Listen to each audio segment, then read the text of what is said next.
Hey, y'all probably saw the video title, and I would say that that is relatively accurate. I hate my body. I have struggled with my weight a decent amount of my life, probably over half my life at this point, and it kind of became a big sticking point for me up until I started changing things in my life about a year ago. My history with my weight started a long time ago. I had gone through some events in my life that caused me to lose a slight bit of weight, so I was slightly under. And from there, my mother kind of laxed off a bit of oh shit, shit. I don't even remember how young I was when I started struggling with my weight. I just know that when I was really young, I started putting on pounds relatively quickly due to a series of events and the fact that I started turning to food for much of my comfort. I began to gain a lot of weight before I had even turned 10, and my weight only continued to grow throughout my teens.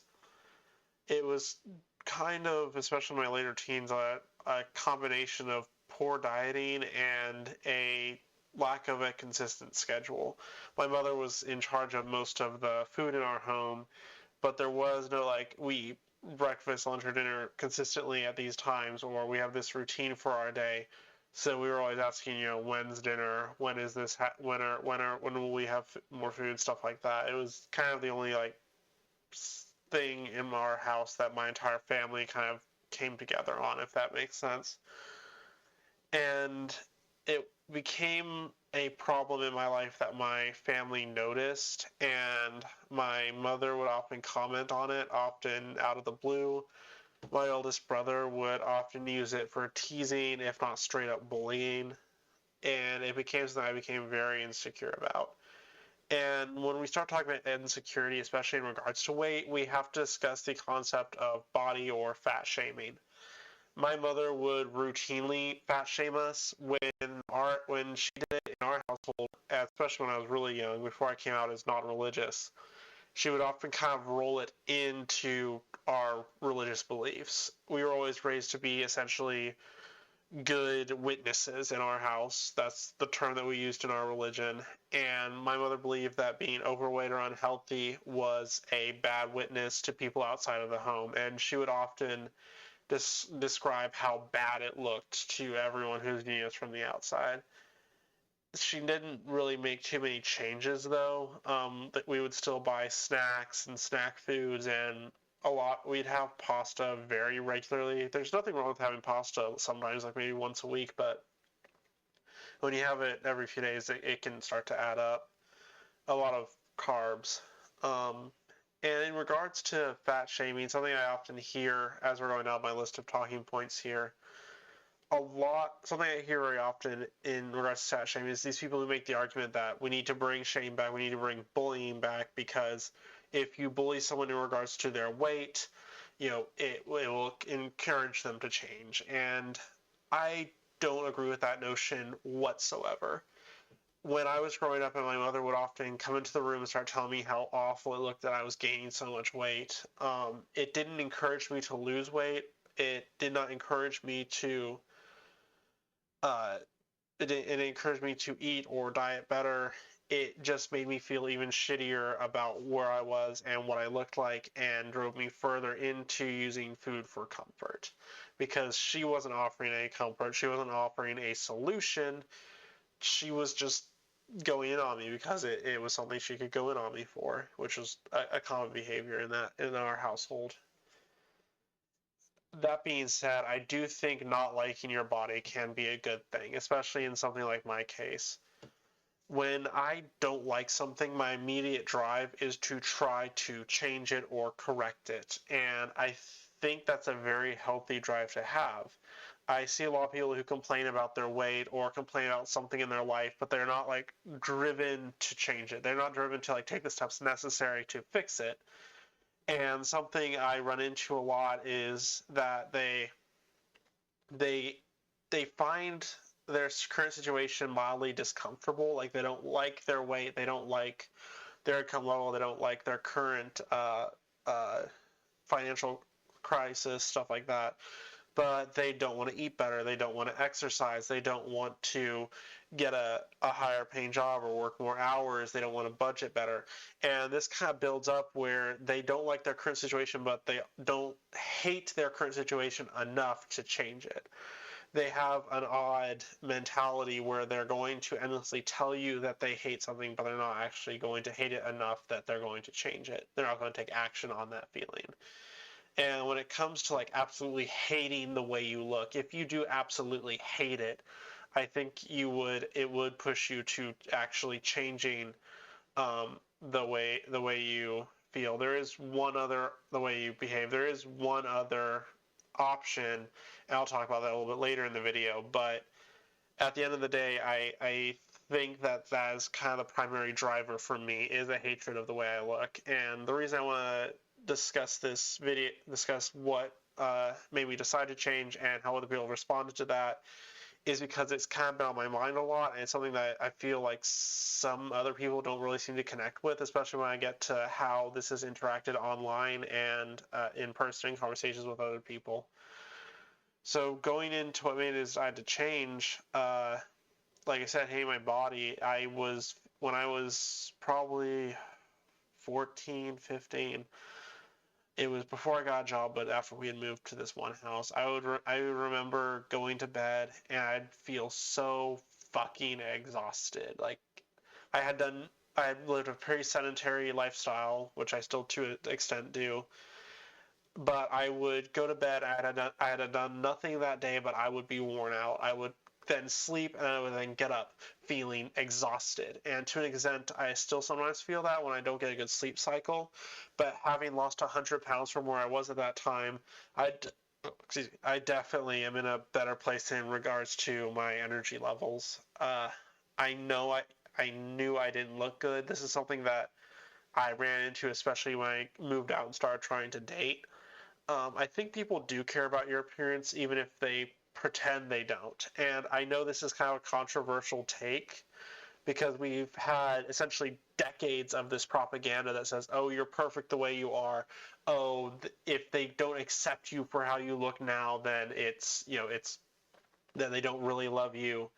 But however, I think that certain levels of fitness is a sign of discipline and a sign of health. I believe that if you have a more athletic body, I think that it shows that you've put a certain amount of effort into that body. People constantly talk about how like they love abs. Well, there's a certain level of discipline that comes with abs. They like a certain muscular figure. There's a certain level of discipline that comes with that muscular figure. And in my case, as I lose weight, it's a combination of dieting and exercising more. I don't follow like a strict diet. I probably should. I definitely don't eat the healthiest stuff, but an example, I don't pack snack foods in my home anymore.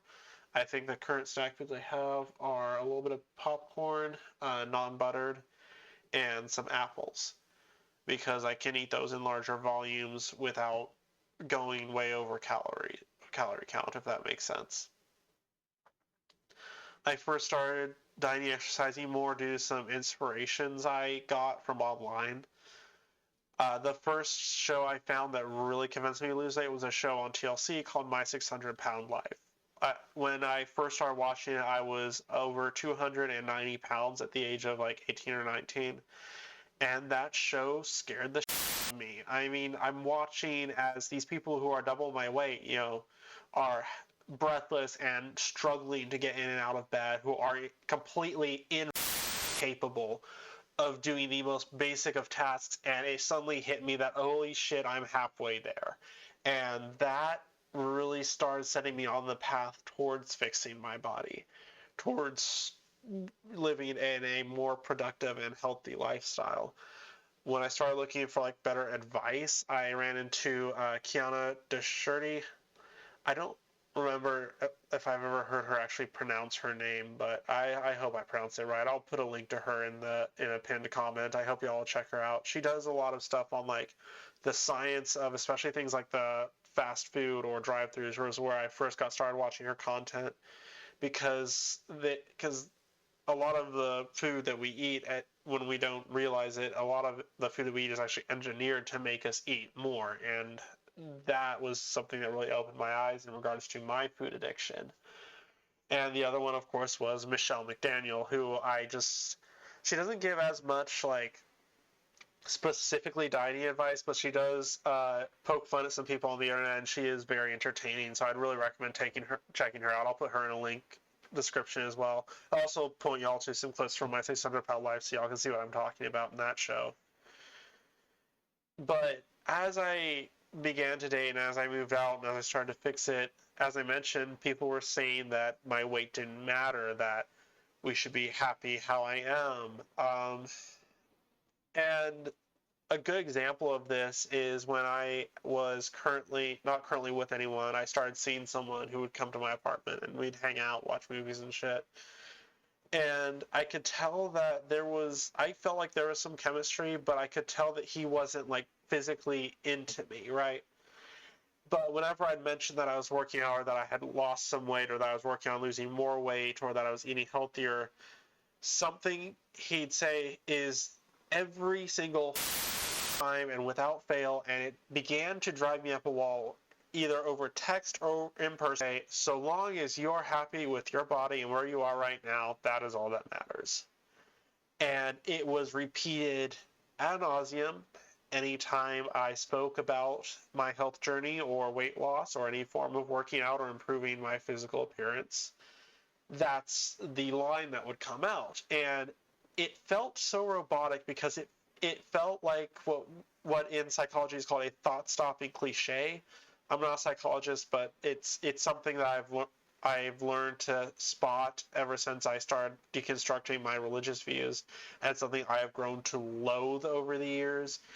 It's these phrases we'll say to ourselves in order to prevent ourselves from having to think or act further. In this case, he was running a social script with me in which he validated the idea that this body positive idea that, hey, you look fine the way you are, even though he worked out, he dieted, and he was in shape and actually looked really good, and I was a little bit envious of that. Like I said, I could tell he wasn't physically into me, and it kind of came to this odd disconnect where I'm thinking, okay, if you act like this, where you're not in reality into me, you don't want to look like me, you are actively taking steps to not look like me, then why are you telling me this? Why are you giving me this line whenever I bring it up? And why are you essentially trying to keep me in a place where I am not here? Why are you trying to keep me in a place where I don't look like you? If you think the way you look is good, if you think being fit or in shape is good, then why would you feed me a line that keeps me from getting there, if that makes sense? And I think the reason a lot of people will spew these lines at you when you bring up these tougher issues like that is we've had these years of body positive and fat positive propaganda and this odd sense of toxic positivity that I've run headlong into the moment I moved out to college. This idea that if something makes you feel bad, then it must be bad. That feeling good is the be-all, end-all, and as such, any thought or word or action, either external or internal, that causes me to not feel good should be avoided. And I think this is a very slippery slope, as at the end of the day, I think that if something makes you feel bad, then good, you should feel bad about it. And I know that is a very harsh thing to say, but it's the way I live a lot of my life. Sometimes I've met these people who essentially say, hey, you shouldn't feel bad about it. I'm like, well, maybe I feel bad about my body because my body is unhealthy. Have you thought of that? And another example is like, okay, maybe you felt bad about how you treated someone because you treated them poorly. And this odd sense that we should avoid that feeling rather than fix whatever external or internal function is causing that feeling, I think is a very poor mentality. I think it's going to lead to a very passive mindset. And that, I know there's probably someone who can describe all of that better, but it's the best way I can describe it. I think we should just stop pretending like it doesn't, like someone's appearance or weight doesn't matter, because it clearly does. I mean, you act like it regardless. A lot of the propaganda that was fueling this mentality is essentially fueling a legal addiction. Um, I, like I mentioned earlier, I was essentially addicted to food for most of my teens. I was addicted to these foods that have been engineered to be very easily addicted, have been engineered to make it very easy to become addicted to them. And I find it odd that people are okay with food addiction but not others. You know, when we have this like odd like we have this knowledge that sugar is addictive, that high fructose corn syrup isn't good for us. We know that these artificial flavorings and sweeteners aren't good. We know that people have engineered how fast the chip dissolves in your mouth in order to trick you into eating more chips, but we're okay with it. Meanwhile, alcohol, CBD, and tobacco are heavily regulated. Even though, at least from some of the statistics I looked up, apparently obesity is a much larger problem right now.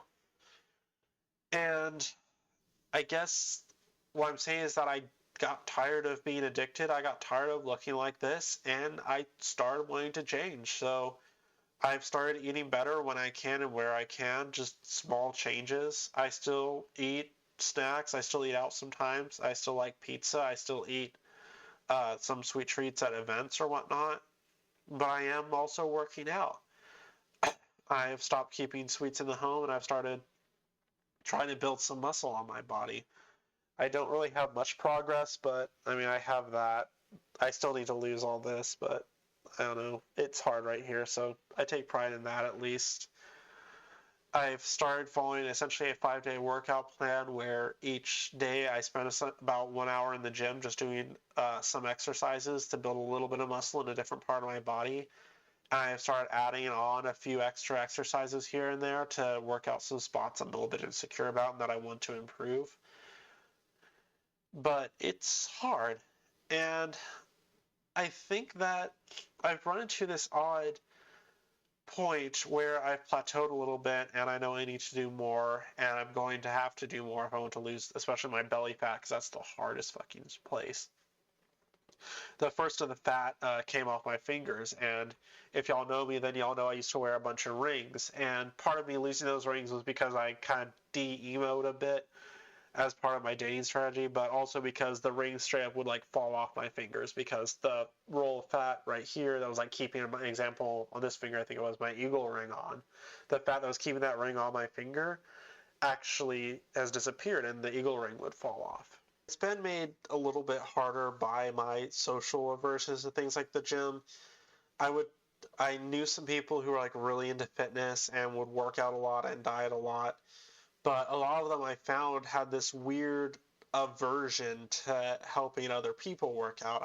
I'd see them in the gym, like, hey, could you correct my form? Or hey, can I work out with you guys? Or hey, what's y'all's gym routine? And they won't tell you. I know part of this is because I'm homosexual, and a lot of straight guys don't want to be approached in any way by a homosexual. They seem to take it personally. If I had a guy where I said, I like your shirt, where'd you get it? And he was very standoffish about it. But in addition, when I look at someone, I'd be like, "Hey, I started working out recently. I noticed your arms. What did you do to build this section of muscle up here? I don't even know what it's called." Um, they won't tell you. They won't tell you what their routine is. It's this weird competition, and uh, it kind of made me a little bit averse to the gym, and I began to have access issues when the semester started because I was using an on-campus gym at my university.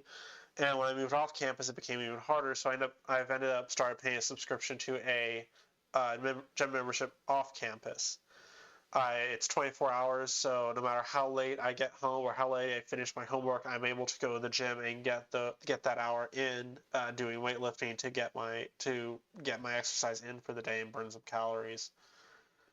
I've been trying to find a weird balance where I can still have an effectively normal life but still lose weight. And a lot of that has resulted in me eating a lot more like protein-rich foods rather than the carbs and carbs and sugars I was eating. Uh, and it's kind of a bit of a hard balance to break because like I had an eating disorder where I was eating a bunch of food every day, but I could also lose the weight, all the weight I want, if I went to another eating disorder where I ate almost no food for each day. And what I'm trying to do is find the normality between those two, which I feel like I've never I don't really remember what that that normality, that normal zone looks like. And because of that, it's kind of hard to adjust your diet to a point where you don't feel hungry, but that you are losing the weight that you want.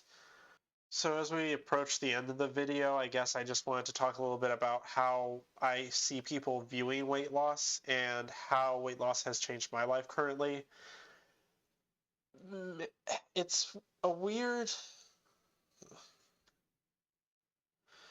There's a bit of a weird interaction between your social life and things like your level of fitness or your health. When people around you seem to change when you start losing weight or succeeding or improving yourself. When I started improving my diet and I stopped spending frivolously, a lot of people didn't invite me out shopping anymore and didn't want to go shopping. I don't get invited too much, but some of that is just me being socially retarded. A whole nother conversation for a whole nother video. When it comes to improving yourself, I don't know if it's the people around me that changed or if this was just how they always were. I would often say, hey, I want to learn to play the guitar, and the people around me, some of which play instruments, would go silent. I want to try skateboarding, but when I say that out loud, a lot of people just stop talking about how they like to skateboard.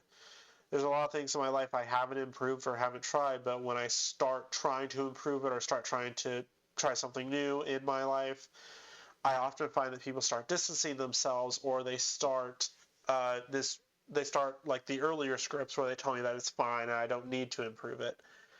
And I've lost a lot of friends on that journey for a number of reasons. I remember at one point I went home for summer. Well, no, summer, winter. Yeah, summer. I went home for winter break about a year or so ago. For my first winter here at Tech, at my university, and I went to go see an ex that I hadn't seen in a long time. And something me and this ex would do a lot is eat. And when I showed up and I picked up my ex, they got in the car. The first thing I noticed is that they had gained weight since we broke up.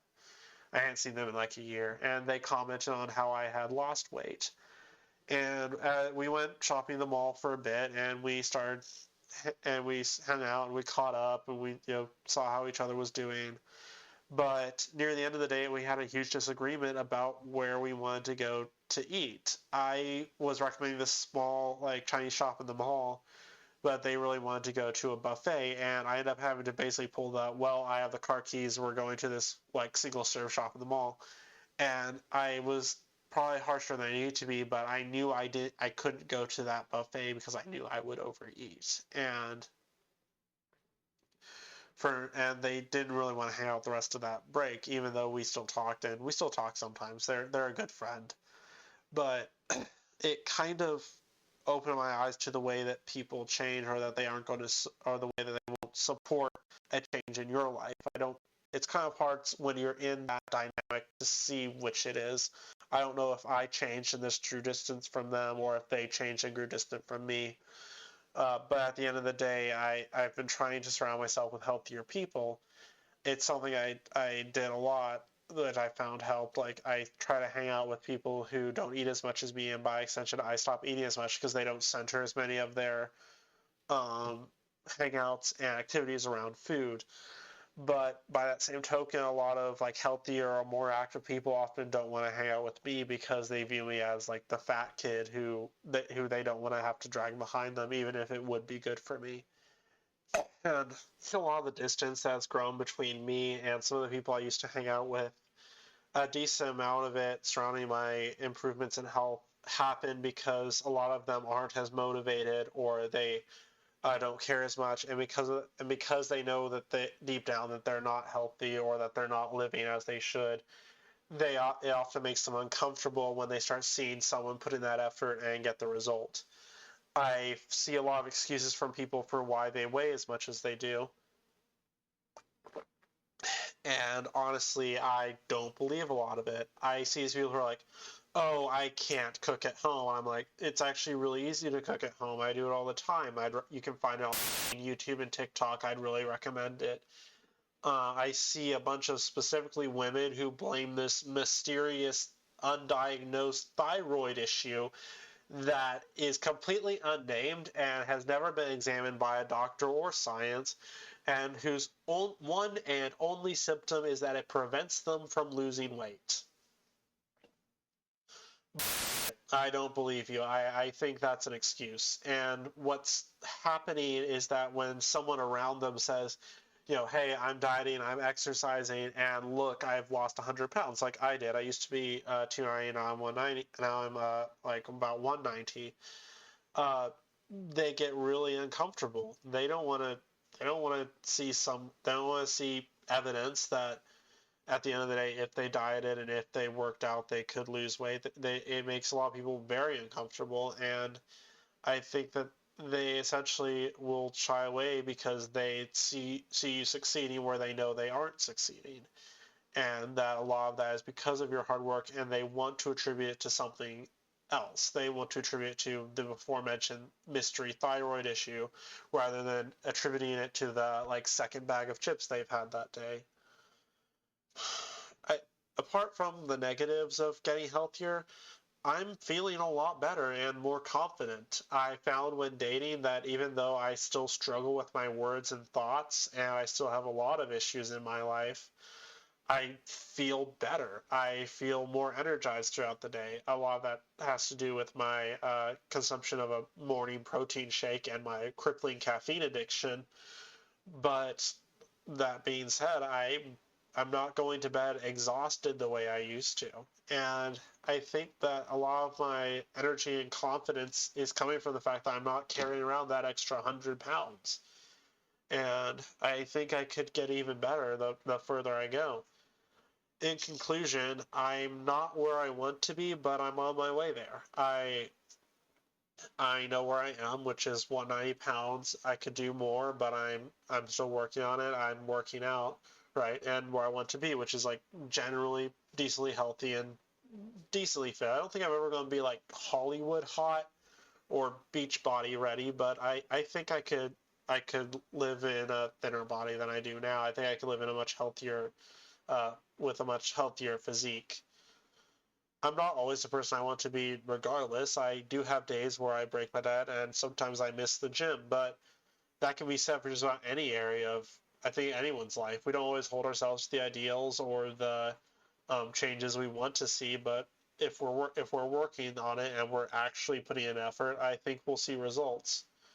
So to address the video's title, as with some previous videos I've done, it is a little bit clickbait. I wouldn't necessarily say that I hate my body, but I think that my disdain for how I look has forced me to improve how I look. I think it's helped me find a better style. It's helped me get into a healthier physique and lead a healthier lifestyle. And I hope I can continue doing that.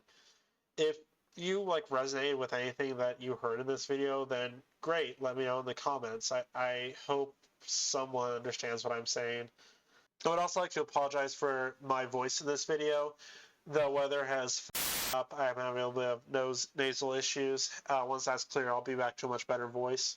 The shitty webcam and microphone quality will be here to stay. I know someone DM'd me about that. I bought this webcam at Big Lots before it closed down. It was on the clearance rack, so until I get something better, we're just going to have to suffer with this. But yeah, hopefully y'all took something from this video. Have a great night and eat better.